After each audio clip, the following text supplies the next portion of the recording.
Welcome to the Smart Driver's Playbook. Over the next few minutes, we're going to totally transform your approach to driving.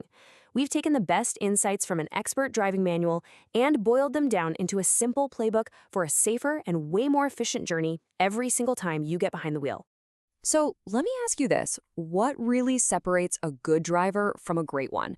It's not just about quick reflexes or how many years you've been on the road. The real secret? It's what happens before you even turn the key. It's this powerful mix of mindset, preparation, and efficiency that we're about to break down. And that's the perfect lead-in to our first section, before you turn the key. Look, a perfect trip is built on a solid foundation, and it all starts with a super simple pre-drive checklist that gets you ready for absolutely anything the road decides to throw at you. I want you to think of this as your pre-flight check, and it's built on 4 essential pillars. First, there's you, the driver. Second, your vehicle.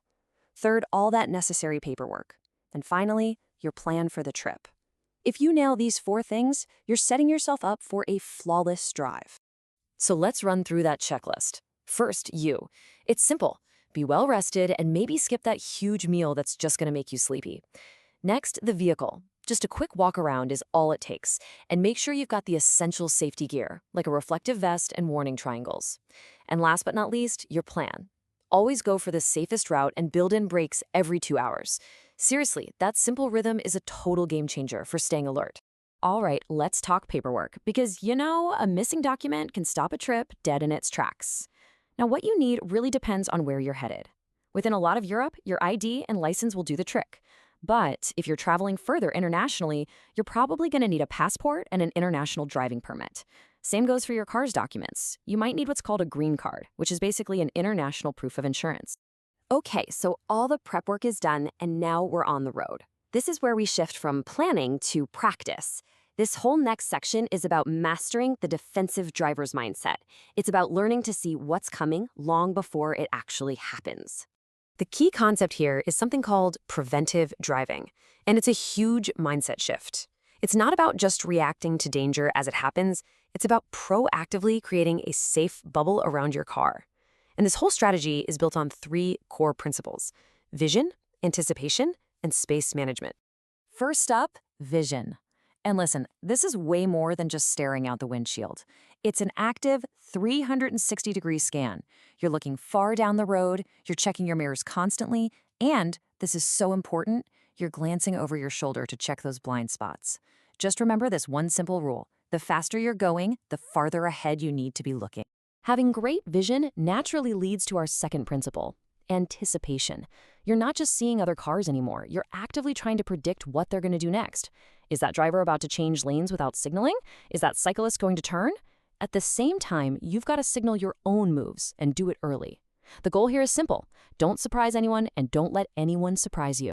And all of this leads to the third and, honestly, the most crucial principle: space management. I want you to imagine a protective bubble all around your car. Experts call this your area of uncertainty, and your number one job is to defend it. This buffer zone is what gives you the time you need to react when something unexpected happens. I'm telling you, that space is the single greatest safety tool you have on the road.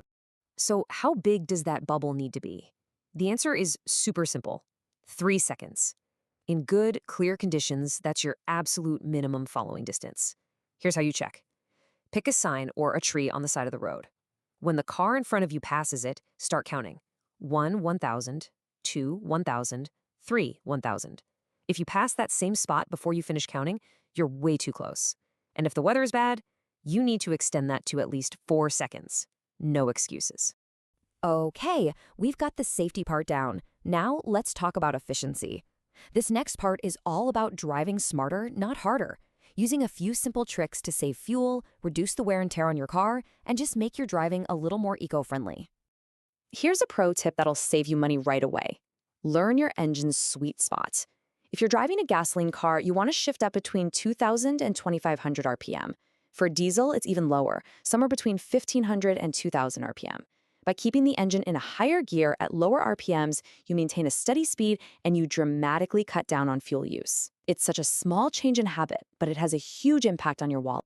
All right, it's time to settle a classic driving debate. True or false, driving with your windows down is more fuel efficient than using the air conditioning. Come on, we've all wondered about this one. Let's get the real answer. And the answer is false. Here's the deal. Modern cars are designed to be incredibly aerodynamic, right? To slice through the air. Well, when you roll down the windows, especially at higher speeds, you create a ton of drag.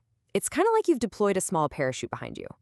That drag makes your engine work so much harder, and it ends up burning more fuel than a modern efficient AC system would. You know, driving efficiently isn't just about saving a few bucks. It's also about driving cleaner. So for our final section, let's take a look at your car's green report card, those environmental badges that classify vehicles based on their emissions. So in this system, the top of the class, the A+ student gets the 0 badge. This blue sticker is reserved for the absolute cleanest vehicles out there. We're talking fully electric cars with a range over 40 kilometers. These are the undisputed zero emission champs. Next up in the rankings is the Eco badge. This one covers a wider range of greener vehicles. Think of most hybrids or cars that run on alternative fuels like natural gas or LPG. Now, this green C badge is probably one of the most common ones you'll see on the road. This applies to more recent gasoline cars, specifically those registered after January 2006, and diesel cars that were registered after 2014, all of which had to meet tougher emissions standards. And finally, we have the yellow B badge.